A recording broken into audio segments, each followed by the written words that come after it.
Welcome to the Podcast Without Fear, a podcast all about Netflix's hit TV show Daredevil. I am your host, of course, Zachary here, also a man without fear, and with me, of course, is Jesse Jackson. No, not that one. That's right. It is Jesse Jackson here to talk about the latest two Daredevil episodes, and I got to tell you, Zach, we have some good ones to talk about this time. Ooh, we do indeed. And apologies for the delay. We had to wait for Jesse to step into the light, just like Mr. Fisk. Absolutely. I was at I went to Comic Palooza and had a lot of nice times. Got to meet a few people, and so Meet anyone really good? Or? David Anders from Alias and iZombie was there, and I got to tell him how much I loved him in iZombie. Dan Sarkey, who is our man Strax on the Doctor Who, I did a panel. I actually got to interview him. He was a lot of fun. Then Summer Glau was there, and I got to meet her. She is so tiny, but I got my picture taken with her. I have her on my wall. Yes, and she signed.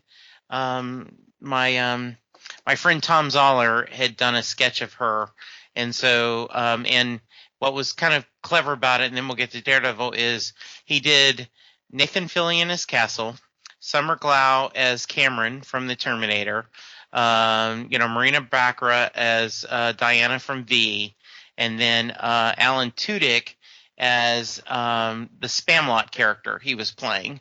All four on one page, kind of looking at each other like, hey. And so Summer thought that was really funny, and she says, tell your friend he's a good artist. So that made Tom pretty happy. So we are talking about episode 9, Speak of the Devil. And it's funny because just last episode, we were like, oh, I wonder if they're going to have and right in the first minute, Red Ninja.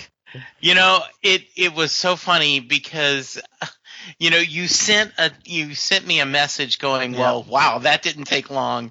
And it was so funny because it is so ironic that we talk about it and you're like, I wonder if we're going to see it. I'm like, I don't know. I don't think so. Maybe not. And then the next moment we see the Red Ninja, which was very cool. I'm so glad. This really shows me that they understand their source material. Absolutely. I totally agree with you. He's not some guy in a red shirt. I hate when they do that. I hate when they're like, oh, look, this is the color he had in the comic. See, we're doing it right.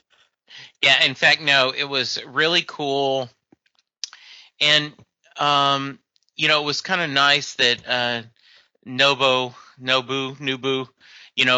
kind of, and we're kind of jumping ahead a little, but the way that Fisk manipulated him, with his honor and such, to have that fight was really well done. So do we think he expected Nobu to handle it himself? I think so. I wasn't completely sure. I kind of got that, but I wasn't. Obviously he's in four man. I don't know if he knew Nobu could do that. He probably did. So it really depends on how much Fisk knew about him. Yeah, and the Madame Gal sure thinks, that it would be. Oh, right? We definitely got to talk about that.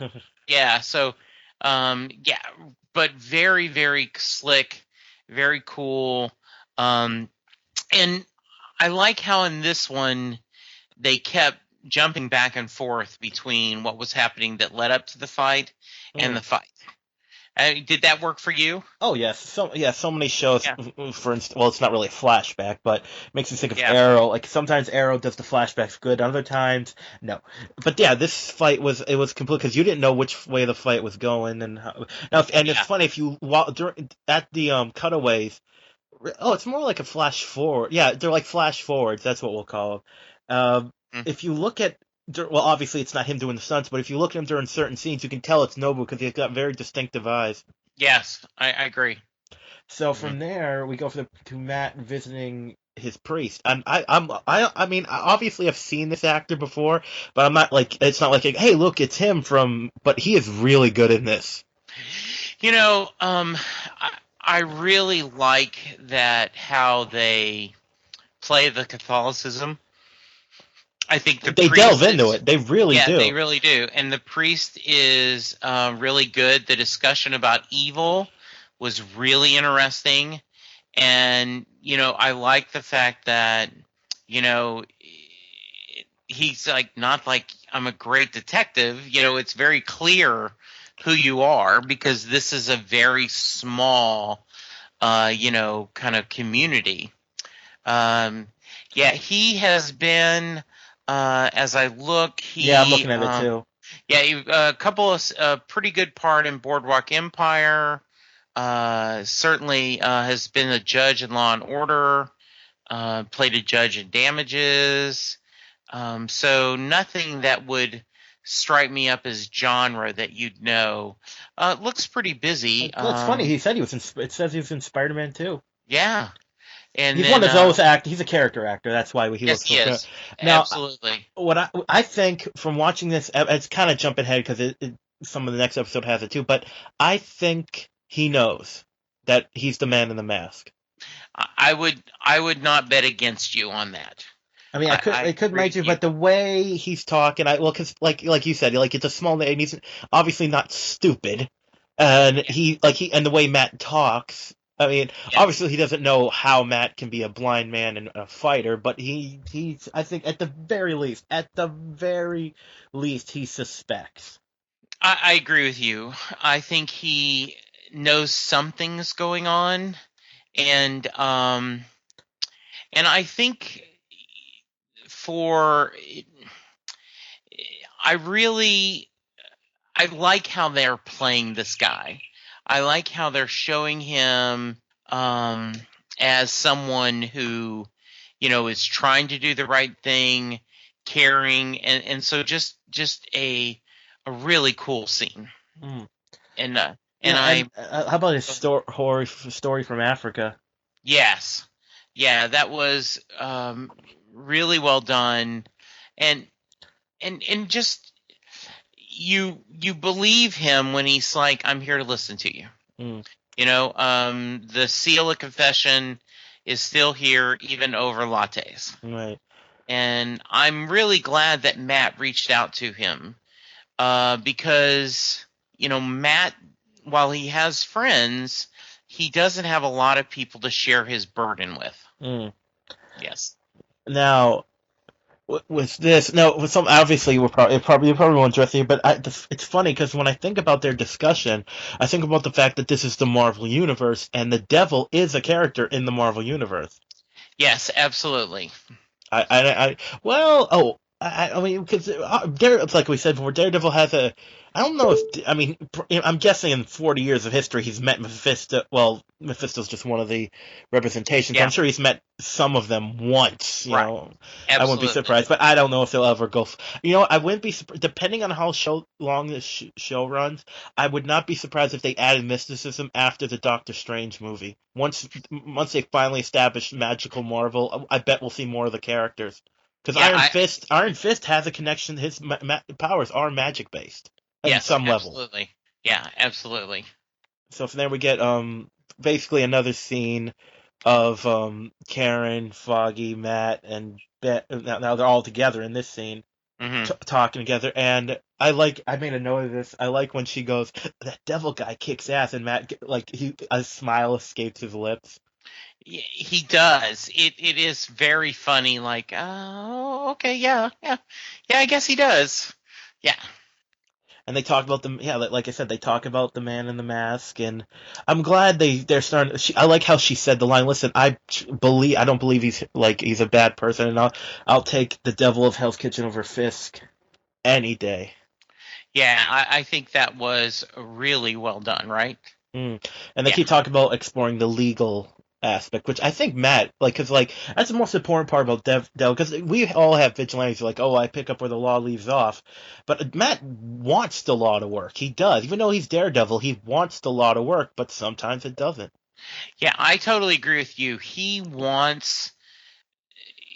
doesn't want to have to, um, take the law in his own hands, but he also understands that sometimes you have to. Mm. And so, really, really good stuff. Now we get Fisk and Wellesley. Now there's something, and Nobu shows up. He ain't happy, but there's something I didn't even notice till the third time I watched this.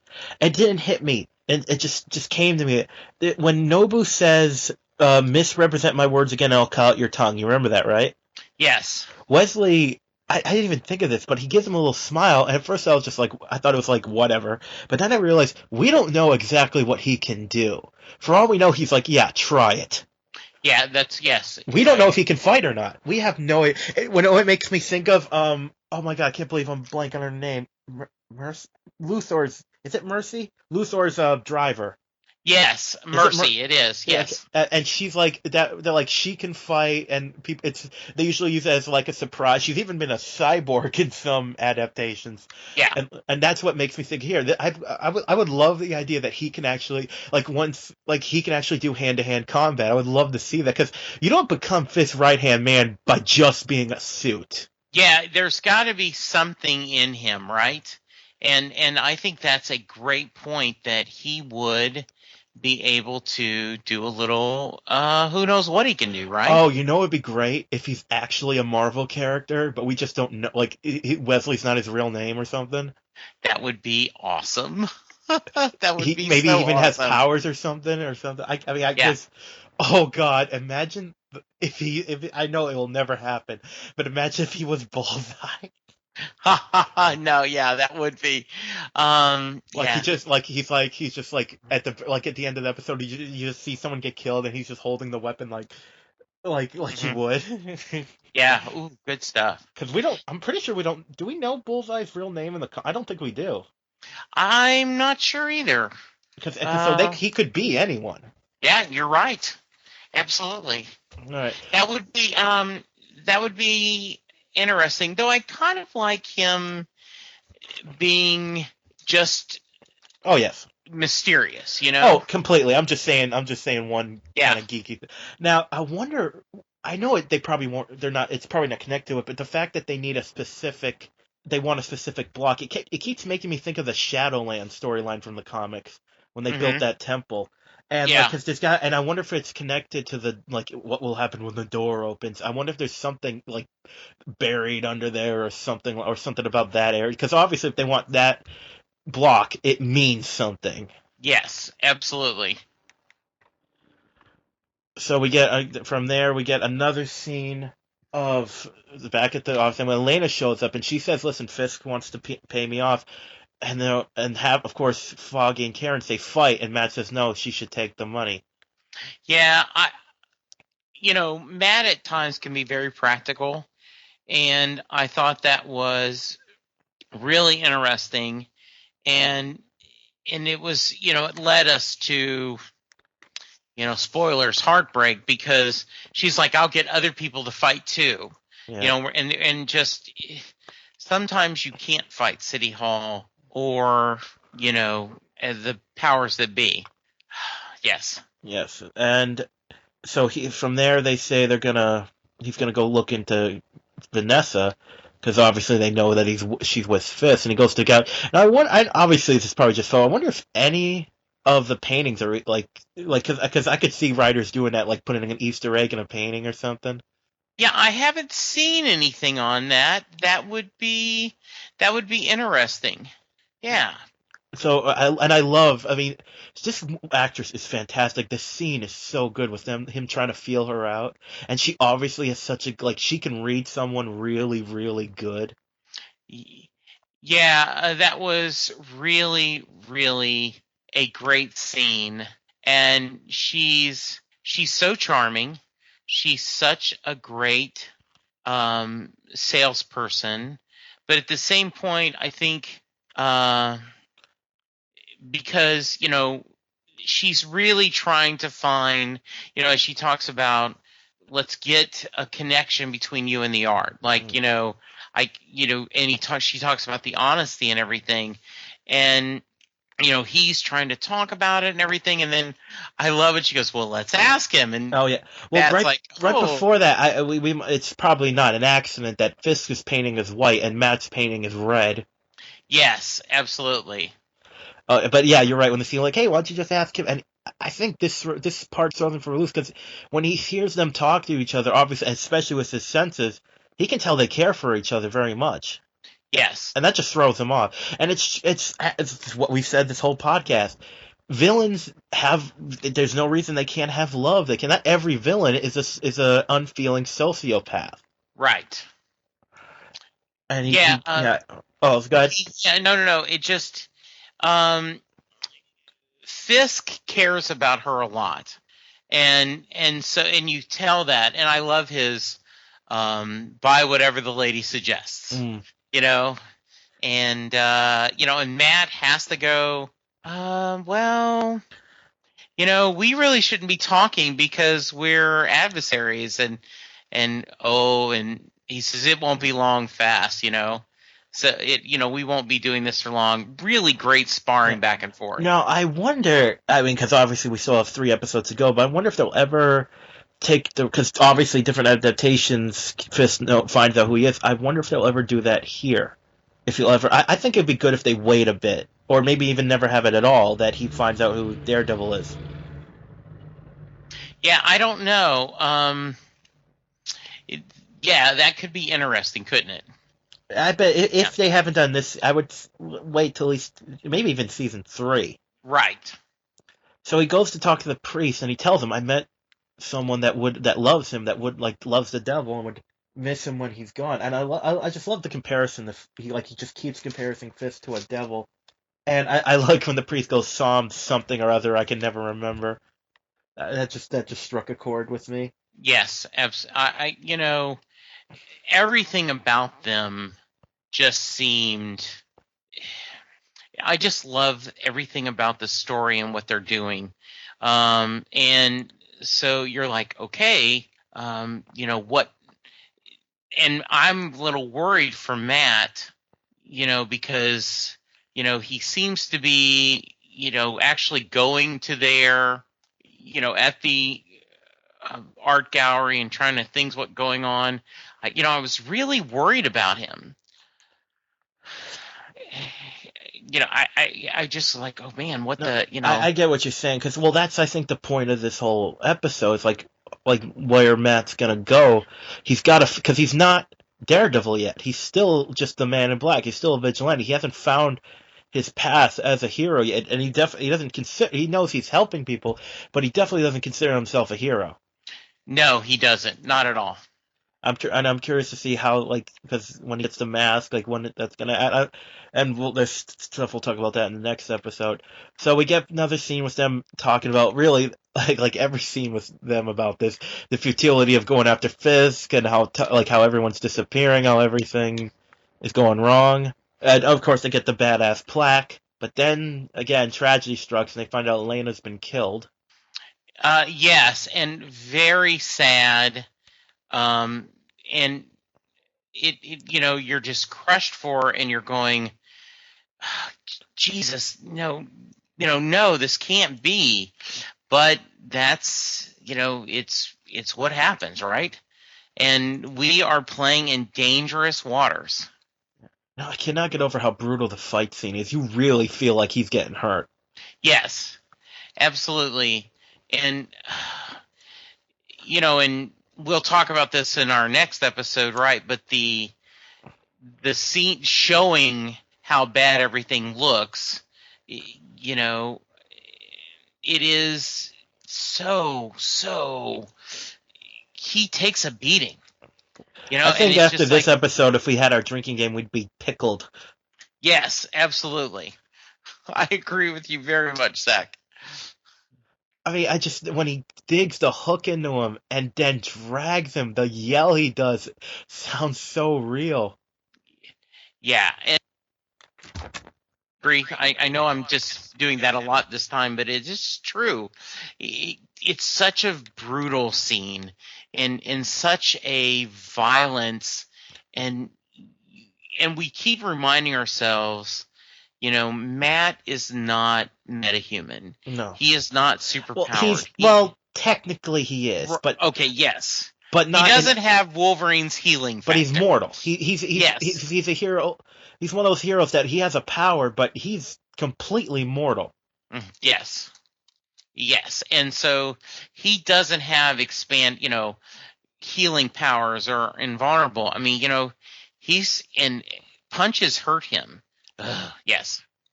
Yeah, so we get the scene where they're all drinking, and then Fisk pretty much, he's essentially calling him out. Yes. But isn't this terrible? Yeah.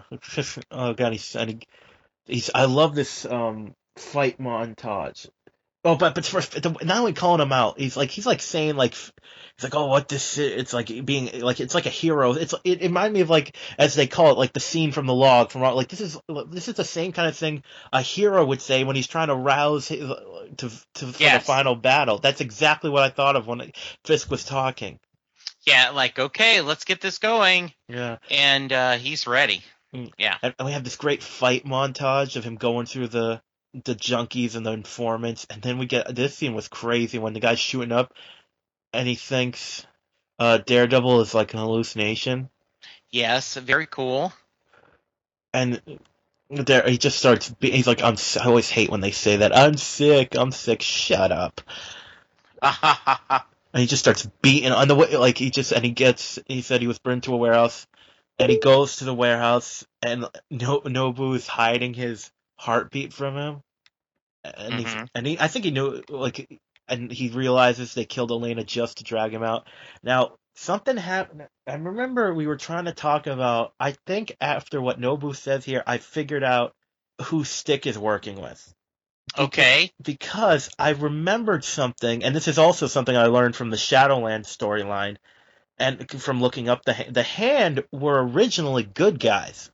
They were like a team. They would defend the weak and take out evil, but then a rival sect took them over and made them just, paid mercenaries. They would do. So I think, I don't know. I still don't know if the man Stick is with is anyone from the Marvel universe, but I bet they're the smaller sect of the Hand that still believes in justice. Yes. Because like we say here, he mentions what happened at the pier. He mentions he's like the old fool, like he knows him, and then he says the old man has taught you our ways. Yeah, I thought that was really, and Matt keeps going, I'm not with him, but he doesn't care. Right, and I love the guilt. Like, Foggy feels such guilt for Elena's death. Yes, when they're drinking, and it's awake. We're supposed to drink. And you speak Spanish. What's a good toast? And it's just so sad. And I think this guilt is going to play in a factor in the next few episodes with him dealing with what Matt's doing. And then back to the fight. Nobu gets set on fire, and he still goes to fight Matt. You got to give props to that stunt, man. Yeah, great stunt, very exciting, and and what's really funny is Matt doesn't even blink. He's like still fighting him. He's like, okay, sorry, here you're going, but I still got to take you. And that's then we hear a voice, don't we? Yeah, and we finally get the face-to-face with Matt and Fisk. I like this line where he says, I find it difficult to meditate. My mind won't stay quiet. Yes. It's somebody was complaining that at times they don't like the way he's talking. I can see and that. His pattern. It does seem like he's trying, he has to make an effort. Well, I think it's the whole thing. He's holding back his true nature. That's what it is. Yeah, and trying his rage. And he's doing something else interesting here. I don't know how on purpose it was, but if you look at him when he's talking to Matt, a lot of times he's not looking straight at him. No, he isn't. I mean, no. Yeah. And we see here Wesley, as like we said before, Wesley has a gun, which we've never seen him carry before. No, we hadn't. And, it's there. And you're like, oh, wow. And we also find out that Fisk really doesn't believe in fair fights. No, he doesn't. And very, very, I was surprised that we got a fight so early. Were you? You mean between them? Yes. Well, I wouldn't say I was surprised, but I find it interesting that their first fight was when he was so wounded. Yeah. Yeah, I could see that. It seemed like we would wait for the end of this. And don't get me wrong, I'm really happy that we weren't. But yeah, very cool. I'm just curious to see where it leads, like how this is going to affect Matt's crusade. Now from there he slinks back to his apartment. Foggy comes in. I like this scene because Foggy's starting to dial 911. Then he notices, wait a minute, I know that lower part of the face, because I always love that, because I understand people not recognizing a hero right away, but if someone you've known for, by the guessing of this, like probably 10, 12 years by the timeline of this, if you probably recognize them if they were that close to you, Absolutely, and I think they played that really well, right? They did. He was dialing 911, and they show him looking at Matt's lower face, and like, wait a minute, and then hangs up. And what a cliffhanger! Now, are we happy this was on our double take, right? That we didn't have to wait till the end. Oh God, right? Yeah, yes. Because obviously, and we'll get right to that in a few minutes. Yeah. But yeah, when Foggy finds that, because that's just, I cannot wait to see where that goes. Him finding out so early. So that's this. Yeah. I did one other thing I wanted to do. I love that after Fisk beats the crap out of Matt, he disappointing. Like that's all you can do. It's like, oh, I'm sorry, I've been cut up by a ninja of the hand. Sorry if I'm not. Yes. I know. I was thinking that too.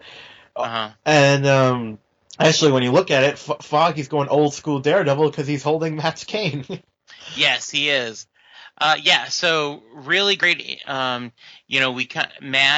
It gets not only the crap beat out of him, but he gets to hear Fisk say, "Yes, I took the old woman's life to bait the hook. Thank you for taking out my rival." Matt barely escapes out the window, and so I was really happy with the first meeting with them. I was happy with this episode totally. In fact, I would give it 9 red ninjas in honor of you, Zach. That sounds like a really good drink. Yes, it does, doesn't it? I wouldn't be surprised. Hey, can I have 9 red ninjas? We'll lay you out. Yes, indeed. Yeah, and I'm just... something I just thought of, because obviously he used Daredevil to get rid of Nobu. He also used... Well, because Matt spent all that time fighting the Russians just because Fisk was planning to get rid of the whole time. I kind of hope they would address that. Like, Matt finds out someone he's been trying to take out gets taken out by someone else. It's like, what was the point of everything? It'd be interesting if they address that. Yeah, I wonder if they will. I don't know. Okay. Well, that's this episode. Now, of course, we have in case people want to split them up, we'll end it. So for this one, I like great fight, very brutal, very realistic. I liked it a lot, and every character interaction, him and Fisk, him and Vanessa, him and the priest, him and Foggy, excellent all around. So again, another fantastic episode. So why don't you take us out for this one? We'll move right into the next one. I will. Thank you again for listening. Just as a reminder, Zach, where can our listeners find you? You can always find me on Facebook, Zachary here, or on Twitter, Inch from Insanity. And I am at JWJ170104 on Twitter. And thank you for listening. Thank you for the feedback. And remember, we Murdochs get hit a lot, but we always get up. Bye!